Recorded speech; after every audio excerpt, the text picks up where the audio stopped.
The other area I want to talk about, again, something that you're very passionate about is sustainability and the environment. And you've mentioned, I think, in some of your conversations, where you said India, always was fairly sustainable when we go back, many, many years. So where did it all change and where are we now, headed? So on the sustainability piece, a little bit of background, in terms of how it was in India once upon a time. Where did we kind of lose it, and where is the world in general heading now when it comes to sustainability? Right. I think where we probably lost it, or I wouldn't say we lost it completely. There's many parts of India, especially rural India, that's still quite sustainable. I think of people like Suresh Gorana or Chetan Singh Solanki. They're not people who you'll hear of in big bold letters, right?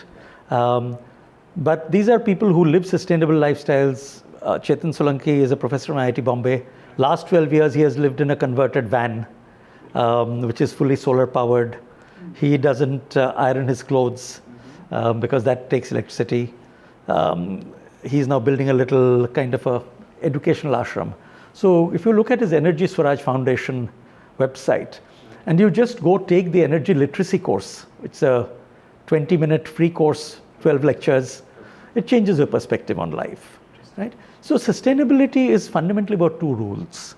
And these rules were encapsulated by one of the greatest thinkers of the second half of the 20th century, who nobody knows about in a way. Okay.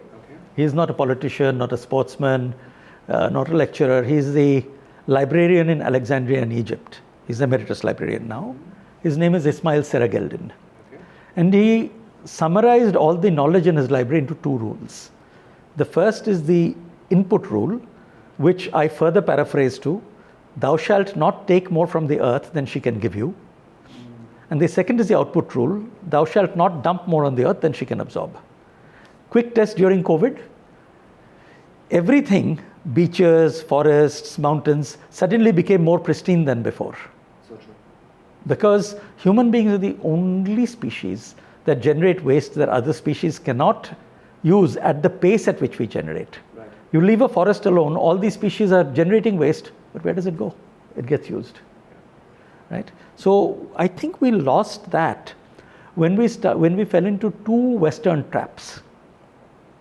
The first is building factories to economies of scale. When you do economies of scale, you build very large supply chains. And those supply chain disruptions, coupled with consumerism, go out and buy, throw what you've got and get a new fashion item every year, use disposable cutlery, use your phone for 3 years and then upgrade. The drive towards overconsumption is what caused a problem. But again, this has been primarily in the top 10, 15, 20% of the Indian population, right? So if we are able to pay attention to our overconsumption and to the way we generate our waste and to creating more hyper-local industry and commerce systems, I think we can still have a shot at reversing what we have.